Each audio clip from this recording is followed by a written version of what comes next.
Alléluia, chrétiens célestes du monde entier. Alléluia, chers internautes. Vous avez en face de vous l'évangéliste Prince de la paroisse Oli Michael, président paroissial. La paroisse est sise à Fidrosé, Fieyon Huta, Van Oudouali.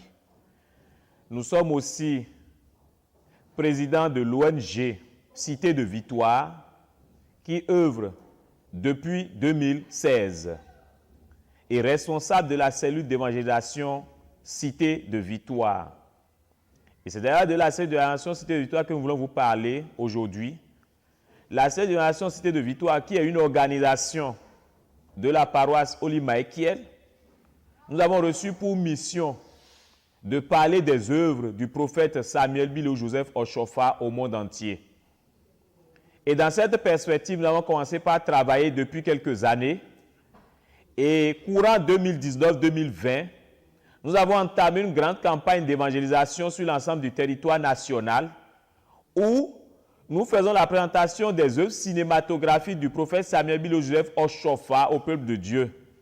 Nous avons parcouru les régions de l'Atlantique littoral, le Mono, le Koufo, les régions de Kpawia, les régions de Abomey, de Boyikon, les régions de Dassa, de Grazoué, de Basila, Parakou et Natitengu.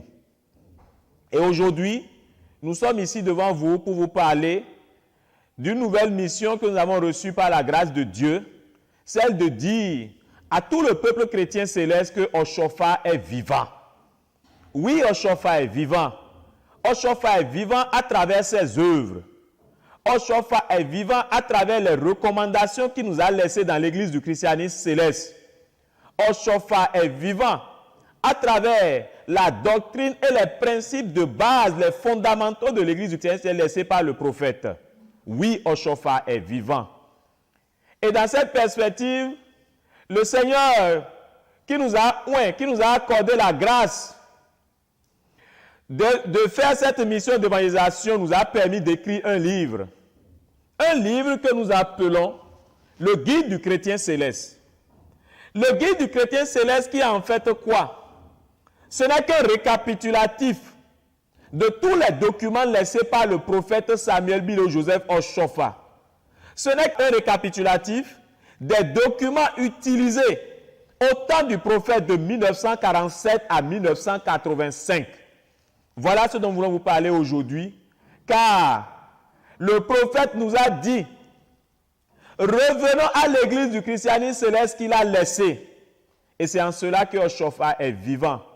À travers cela, chacun de nous, nos grâces seront restaurées dans le nom puissant de notre Seigneur Jésus-Christ. Parlant automatiquement de ce document, le guide du chrétien céleste, nous vous disons que le document est gratuit. Le document est sorti en décembre 2019. Nous avons commencé par partager le document gratuitement.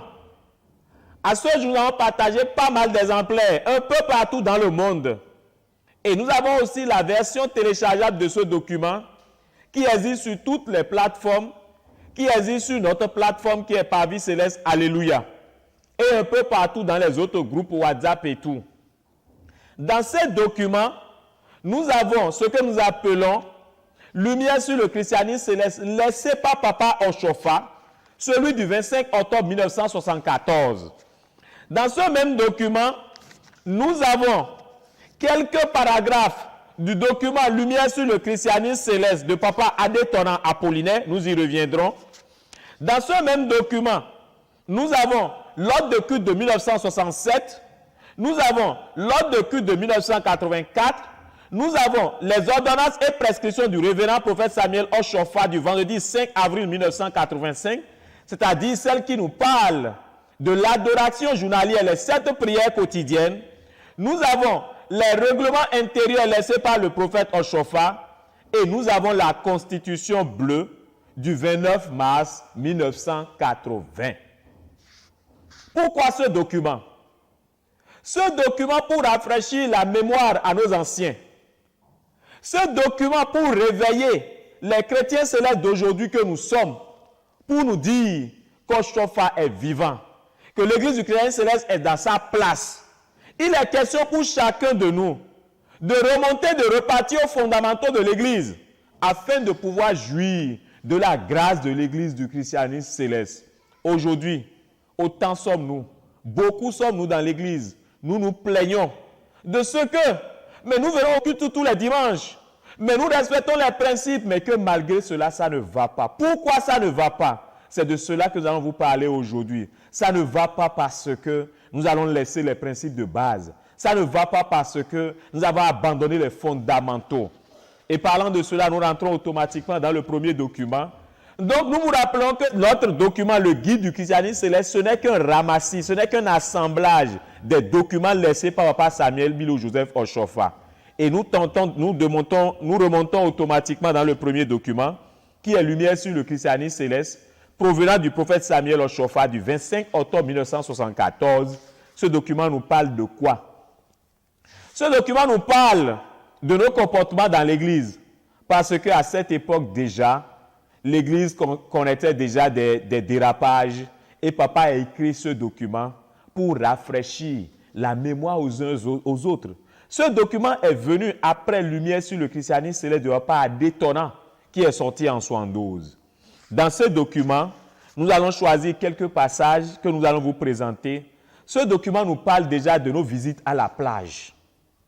Chrétiens célestes, quand vous allez à la plage aujourd'hui, bon nombre de chrétiens, si vous les voyez, les visionnaires, les grands devanciers, les chargés de paroisse, à la plage en train de faire des rituels, en train de creuser des trous, en train de faire des cérémonies dénommées Koudio. Nous vous disons aujourd'hui que ces choses n'existent pas dans l'église du christianisme céleste. Et la belle preuve, à part ce document que Papa Oshofa a laissé en 1914, en 1983, Papa a fait une vidéo où tous les grands devanciers étaient présents. Il y avait Papa Gedegbe Pierre, il y avait Papa Djanle Koko, il y avait Papa Bada, il y avait Papa Ba aussi, et beaucoup d'autres devanciers aussi étaient présents. Et Papa disait clairement au cours de cette grande campagne d'évangélisation que les cérémonies, dites cérémonies de Kourio, et les visites et les travaux que nous allons faire à la plage sont interdits dans l'église du christianisme céleste. La grande question que nous posons aujourd'hui, nos devanciers, nos visionnaires, comment se fait-il que nous sommes encore toujours dans ces travaux? Est-ce que nous avons pris connaissance de ces documents? C'est pour cela que nous sommes là aujourd'hui, pour vous dire, chrétiens célestes, si vous êtes là à faire ces travaux, si vous continuez d'aller voir des visionnaires qui vous amènent à la plage pour des cérémonies, dites des cérémonies de Kourio, ou bien vous amènent à la plage la nuit pour dire on veut chasser l'esprit de mer dans vos vies, ou on vous amène à la plage de façon nocturne pour des rituels, je vous dis aujourd'hui, au nom de notre Seigneur Jésus-Christ, que ces travaux ne cadrent pas avec l'église du christianisme céleste. Papa a parlé encore d'autre chose, de l'utilisation des rameaux que nous faisons pour fouetter les gens. Il est interdit dans l'église du christianisme céleste. Ces choses ne frisent pas à du christianisme céleste, ça frise à du charlatanisme. Pour d'autres encore, nous irons encore plus loin. Pour ceux-là qui utilisent des couteaux, dénommés des couteaux de Saint-Michel, ces choses ne sont pas des révélations de l'église du christianisme céleste. Ces documents existent depuis 1974. Et les bains que nous allons faire au bord des cours d'eau, on nous voit un peu partout au bord des cours d'eau, la nuit, avec du parfum, en train de faire des bains. Ça ne frise pas à la manifestation du Saint-Esprit. Ces choses sont refusées dans l'église du christianisme céleste. Ce n'est pas nous qui l'avons dit. C'est un document laissé par le prophète, Papa Samuel Milo Joseph Oshofa. Et ce document est signé par Papa Agba aussi du Bénin et par Papa Bada du Nigeria, Père à leur âme, et par le prophète même Samuel Milo Joseph Oshofa. Que Dieu nous bénisse. En dehors de ça, nous allons vous parler de l'ordonnance que Papa a reçue le 5 avril 1985, qu'il a délivré au peuple de Dieu au jardin de Makoko. Et ce qui retient notre attention par rapport à cette ordonnance, c'est par rapport aux 7 prières journalières, l'adoration journalière. Dans l'église du christianisme céleste, nous devons prier 7 fois par jour. Nous devons prier 7 fois par jour. Et à travers l'adoration, Papa a révélé la formule. Il a donné comment cela doit se passer. Et cela a été rappelé par ordonnance pastorale numéro 001 bar ECC bar RPCSM bar SIK, OP, SPF, portant droit d'accès au grand autel, au sein des saints et les 7 adorations et prières quotidiennes issues de la proclamation par le prophète pasteur fondateur SBJ Oshofa des 10 piliers et étapes importantes dans l'église du christianisme céleste le 5 avril 1985. Aujourd'hui, dans nos paroisses, combien parmi nous arrivons à prier 7 fois par jour? Combien devanciers que nous sommes, responsables paroissiaux, responsables de région que nous sommes, arrivons-nous à instituer les 7 prières journalières sur nos paroisses? Et nous nous plaignons de ce que la grâce n'est plus dans l'église. Nous nous plaignons de ce que la façon dont le Saint-Esprit se manifestait dans l'église du christianisme céleste, au temps de nos pères, au temps du pasteur Samuel Oshofa, que ce n'est plus la même chose aujourd'hui. Le Saint-Esprit n'a pas changé. Dieu n'a pas changé dans sa manifestation au sein de l'église. Dieu est le même, hier, aujourd'hui et éternellement. Et ces manifestations n'ont pas changé. Mais c'est nous, de par nos actes, de par nos comportements, de par les nouvelles choses que nous apportons à l'église, qui ne sont pas forcément les choses venant du Saint-Esprit, mais les choses de la chair, qui nous éloignons de la grâce du Saint-Esprit. Que Dieu bénisse tout un chacun de nous. Dans le même document, nous allons vous parler de l'ordre de culte de 1967, qui est le premier ordre de culte de l'église du christianisme céleste, et de l'ordre de culte de 1984, qui est le dernier ordre de culte exécuté par le prophète Samuel Oshofa. Parce que quand papa est parti au Nigeria, les ordres de culte sortaient en décembre. Et donc l'ordre de culte est sorti en décembre 83. Papa l'a exécuté totalement en 84. Alléluia, peuple de Dieu. Papa a exécuté l'ordre de culte de 1984. C'est le dernier ordre de culte qu'il a laissé. Et en temps normal, pour chacun de nous, nous devons pouvoir rattacher la nouvelle corde à l'ancienne corde pour pouvoir avancer et savoir ce que nous faisons. Aujourd'hui, sur beaucoup de nos paroisses, quand nous voulons réciter le psaume 24, le Jéhovah Rama a disparu. Pourquoi nous ne savons pas? C'est des interrogations.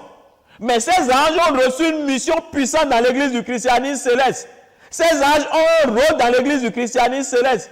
Quand nous retirons ces choses de l'ordre de culte, qu'est-ce qui reste? Qu'est-ce que ça va donner? Est-ce que nous en avons pris conscience? Que Dieu bénisse chacun de nous. Nous revenons maintenant à lumière sur le christianisme céleste, laissé par papa Adétonnant Apollinaire.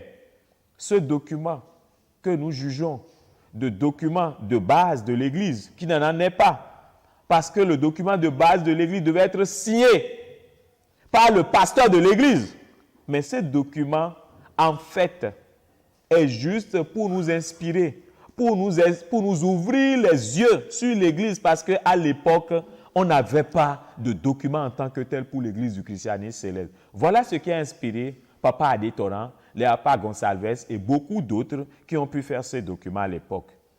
Mais papa Adétonnant, après ces documents, avant sa mort, quand nous laissons même ce que papa a dit par rapport à ces documents, les parties qu'il a contestées dans le document, papa Adétonnant a fait une vidéo, allez sur YouTube, allez dans le moteur de recherche de YouTube, lancez Adétonnant Apollinaire Lumière sur le christianisme céleste. Vous verrez ce que papa Adétonnant Apollinaire a dit. Il a été clair. Il a dit clairement qu'en ce qui concerne la hiérarchie des grades dans l'église, et ce qui concerne les pasteurs dans l'église, il en a parlé. Il a dit le prophète a refusé. Pourquoi ce que le prophète a refusé? Pourquoi ce que le prophète ne veut pas que nous fassions dans l'église? Pourquoi ce que le Saint-Esprit lui a refusé? C'est ça que nous avons choisi de faire. Et ces documents aujourd'hui, de par nos pasteurs, de par nos aînés, de par nos pères, est devenu le document de base de l'église. En quelque sorte, notre droit canon dans l'église du christianisme céleste. Mais c'est ce que le pasteur a refusé. Sommes-nous sous la grâce de cette façon? Sommes-nous sous la bénédiction de cette façon? Et celui qui a écrit ce document lui-même clairement a dit que le document qu'il a écrit, qu'en fait, c'était une proposition qu'il a faite. Et quand il a montré au prophète, que le prophète a refusé, qu'il n'a plus les moyens pour pouvoir changer cette partie dans le document. La vidéo existe. Ce n'est pas nous qui l'avons dite. Nous ne l'avons pas inventée. Nos pères en sont conscients. Tout le monde en est conscient. Les jeunes, allez sur YouTube.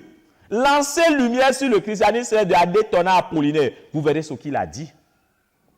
Et maintenant, plus loin maintenant, par rapport à la hiérarchie des grades, il parle maintenant des évangélistes. Adétona Apollinaire a dit clairement, selon l'esprit de lumière sur le christianisme céleste, les évangélistes doivent être déchaussés dans l'église du christianisme céleste. Pourquoi quand on en parle, nos aînés sont fâchés? Pourquoi pas on en parle, on ne cherche pas des moyens à vouloir nous dissuader de cela? Et on nous dit clairement qu'en fait, que même au temps du prophète, qu'il a fait des dérogations. Est-ce des dérogations dont nous avons besoin ou bien de la loi dans son sens? S'il n'a pas fait des dérogations, sommes-nous au Shofar? Sommes-nous le prophète? Est-ce que c'est nous qui l'a missionné? Mais c'est au Shofar qui a été missionné. C'est lui qui a reçu la grâce. S'il a fait des dérogations en son temps, il a été clair, il nous a dit. À partir du grade d'assistant évangéliste, nous devons être déchaussés dans l'église du Christ céleste. Et c'est pour ça que Papa nous a laissé le grade des honorables assistants évangélistes. Pourquoi les honorables assistants évangélistes n'existent plus dans l'église du christianisme céleste? Chrétiens célestes du monde entier, vous devez connaître la vérité. Et cette vérité vous affranchira. Et ce que vous recevez aujourd'hui, c'est clair. Vous irez voir des anciens, leur demander, mais nous avons entendu telle chose, qu'à partir normalement du grade d'assistant évangéliste, on doit être déchaussé dans l'église. Celui à qui tu parles, il est supérieur évangéliste, il continue d'être chaussé. Il est suprême évangéliste, il continue d'être chaussé. Comment pourra-t-il te dire la vérité s'il a déjà bafoué l'alliance? Il n'est plus en mesure de te dire la vérité. Il est obligé de chercher des éléments pour pouvoir contourner cette vérité. Et c'est là beaucoup parmi eux vous diront, même au temps du prophète, ils vous donneront des noms, que c'est comme ça. Le prophète a fait des dérogations. Le prophète a permis à tel devancier, il a donné le grade d'évangéliste. Malgré ça, qu'il a continué de porter les chaussures. Voilà ce dont nous souffrons. Selon l'esprit de lumière sur le christianisme céleste et selon la doctrine de base de l'église du christianisme céleste par rapport au Shofar, à partir du grade d'assistant évangéliste, on doit être déchaussé. Si vous n'êtes pas prêt encore à être déchaussé, vous devez prendre le grade d'honorable assistant évangéliste. Et c'est votre grade le plus élevé. Mais à partir de l'assistant évangéliste, on est déchaussé. Il n'y a pas de supérieur chaussé dans l'église du christianisme céleste. Ça, c'est une invention. Il n'y a pas d'évangéliste chaussé dans l'église du christianisme céleste. Il n'y a pas de seigneur évangéliste chaussé dans l'église du christianisme céleste. Et parlant maintenant des chargés paroissiaux, quelqu'un qui a reçu la grâce de donner la communion n'a pas le droit de porter les chaussures. Aujourd'hui, nous portons les chaussures et nous administrons encore la communion. Quelqu'un qui a reçu la grâce de baptiser, un évangéliste qui baptise ne peut pas porter les chaussures. Quelqu'un qui porte les chaussures ne peut pas te baptiser. S'il te baptise, tu ne peux pas recevoir la grâce du Saint-Esprit.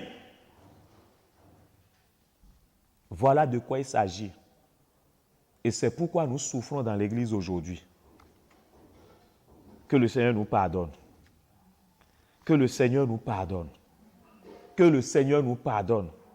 Et qu'il rétablisse chacun de nous dans sa grâce au sein de l'église du christianisme céleste. Nous allons vous parler de la hiérarchie des visionnaires.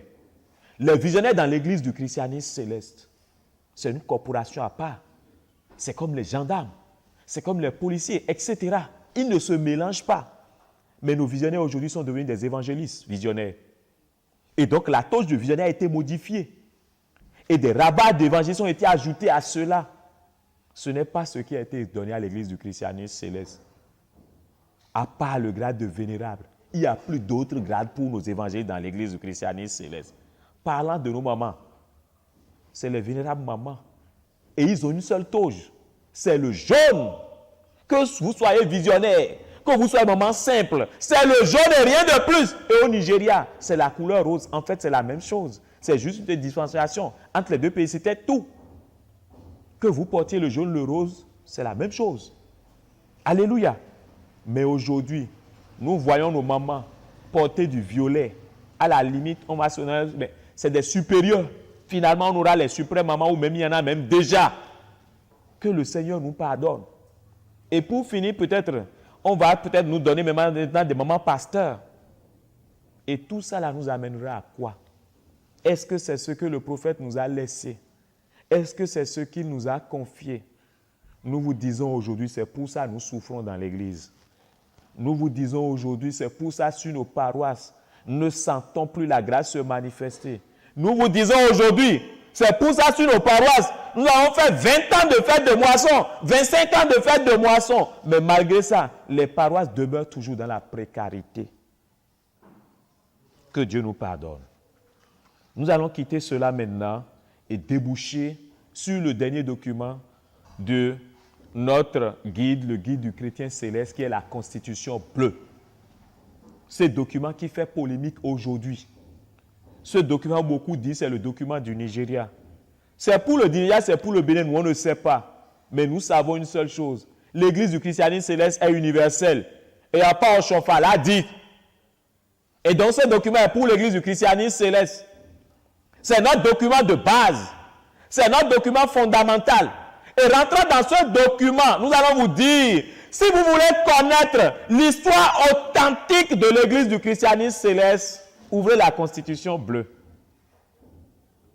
Si vous voulez connaître la vraie histoire du prophète Oshofa, c'est le seul document aujourd'hui dans le monde entier qui renseigne de façon exacte l'histoire véritable du prophète. Pendant 8 ans de mission, du Bénin pendant les 25 ans et les 9 ans au Nigeria, c'est le seul document qui renseigne. À part cela, nous avons notre Pajaspa, la bourse de quête dans notre église. Quelle est son histoire? Maouyon l'a révélé, oui, mais quelle est son histoire? Pour la connaître, c'est le seul document qui renseigne, c'est dans la Constitution bleue. Notre Mata, dans lequel nous mettons les bougies, qui servent à être allumées sur l'autel. Quel est le rôle du Mata? Qu'est-ce que ça fait? Pourquoi Mata? Est-ce qu'on en retrouve même sur nos paroisses? Est-ce que les gens savent même ce que ça veut dire Mata? Mais l'histoire du Mata, pourquoi Mata? Ça se retrouve dans un seul document. Ce document, c'est la Constitution bleue. L'histoire maintenant véritable des chants de notre Église, les chants révélés, les cantiques, c'est dans la Constitution bleue. C'est dans ces seuls documents que vous verrez toutes ces choses. Si nous prenons simplement ces récapitulatifs, ça nous suffit pour que chacun de nous puissions nous approprier ces documents et laisser les polémiques du Niger et du Bénin. Si vraiment, chrétien céleste, tu veux que ta grâce soit restaurée, c'est pour ça que nous sommes là ce matin. Nous ne sommes pas là pour parler des pasteurs, nous ne sommes pas là pour parler des tendances, parce que quand bien même certains de nos devanciers qui trouvent que le document a été écrit pour le Nigeria et que des articles ont été touchés, retouchés, etc., demandez-leur quels sont ces articles qui ont été retouchés. C'est juste des articles qui fait quoi? C'est juste des articles qui satisfont en fait des intérêts de personnes, des intérêts individuels. Les articles dont on parle parleront de pastorat, les articles dont on parle parleront de sites de pèlerinage, mais c'est tout. C'est des articles qui parlent d'intérêt.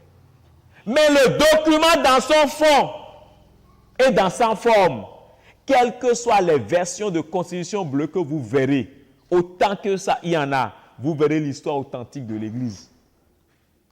Et si quand les gens vous parlent de problèmes de traduction, c'est juste des histoires de là et de là. Mais le sens et l'esprit du document n'a pas changé. C'est là, quelle que soit la version que vous avez.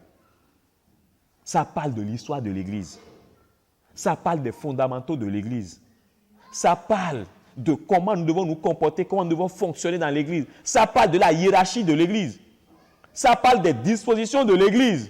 Ça parle de la structure de l'Église. Ça parle d'implantation des paroisses. Ça parle du règlement intérieur de l'Église. Et c'est ce dont nous avons besoin aujourd'hui.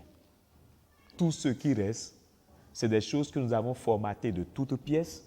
C'est des choses faites par des hommes, juste pour satisfaire des ambitions. Mais est-ce que ces ambitions cadrent avec la volonté du prophète pasteur Samuel Bilo-Joseph Oshofa? Nous sommes mandatés ce jour pour vous dire, Oshofa est vivant. Et si Oshofa est vivant à travers les recommandations qu'il a laissées à l'église du christianisme céleste. Oshofa est vivant à travers la doctrine de l'Église du christianisme céleste. Oshofa est vivant à travers les principes fondamentaux de base de l'Église du christianisme céleste. Oshofa est vivant à travers sa mission déroulée de 1947 à 1985. Tout ce que les gens sont en train de faire aujourd'hui, c'est des rajouts. Si vous voulez vivre l'Église du christianisme céleste authentique, si vous voulez jouir des grâces de l'Église du christianisme céleste révélées comme au temps du prophète, retournez à l'Église du christianisme céleste laissée par le prophète Samuel Oshofa. Laissez les tendances, laissez les histoires de pasteurs, laissez nos pères, car eux, ils ont déjà fait leur mission. Et je nous rappelle que l'Église du christianisme céleste qu'a fait nos pères, ce n'est pas cette Église que nous sommes en train de faire aujourd'hui. L'église du christianisme céleste qui a été faite au temps de la part aussi, où ils étaient déchaussés.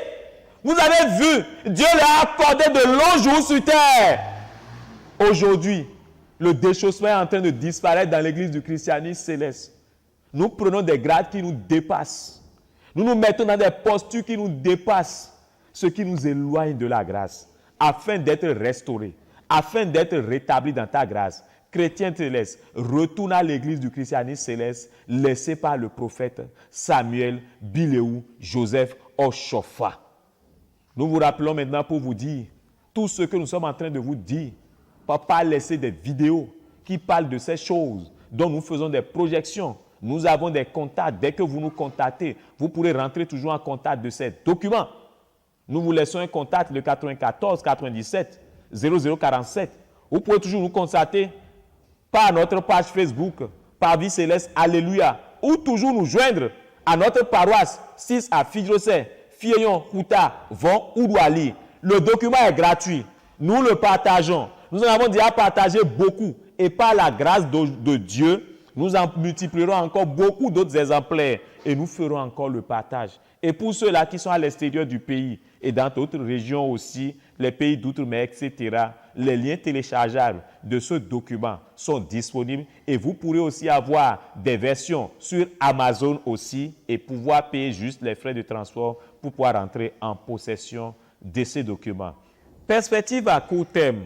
Perspective à court terme, nous avons entamé déjà notre projet qui est Oshofa est vivant, où nous avons fait des t-shirts du prophète Samuel Oshofa qui nous rappellent en fait les recommandations de l'Église, qui interpellent chacun de nous, que nous allons partager un peu partout sur l'ensemble du territoire national.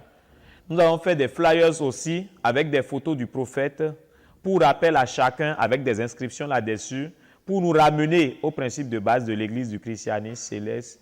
Et dans le même sens aussi, nous continuons avec notre travail d'évangélisation. Très bientôt, nous serons sur d'autres chaînes, des chaînes de télévision. Nous serons sur des radios locales un peu partout dans les régions et même à l'international aussi pour parler du prophète, pour parler de ses recommandations, pour parler de l'Église qui nous a laissés. Et par rapport à nos projections cinématographiques des œuvres du prophète, ça continue toujours. Les gens peuvent toujours nous contacter. Nous sommes à Fidjosé, Fieyon, Kouta. Et dès qu'ils prennent contact avec nous, nous rendons disponibles pour pouvoir le faire sur leur paroisse et partout où ils veulent aussi. Plus loin aussi, perspective à moyen terme, c'est de pouvoir finir les travaux de construction de notre siège, le siège de la cellule d'évangélisation Cité de Victoire. Et à long terme maintenant, comme perspective, c'est doter notre ONG Cité de Victoire de son orphelinat. Déjà, son siège est en pleine construction. Très bientôt, les travaux vont finir. Et nous vous rappelons au passage que l'ONG Cité de Victoire intervient dans le social et beaucoup plus l'enfant. Nous étions aussi, par ailleurs, récemment sur le projet COVID avec la Croix-Rouge aussi. Et nous vous rappelons qu'en fait, que l'ensemble de tout ce travail n'est qu'en fait la mission laissée par le prophète Samuel Oshofa, qui est quoi? L'évangélisation, le partage, l'adoration. Dieu vous bénisse. Merci de nous avoir suivis. Merci pour l'attention. Alléluia.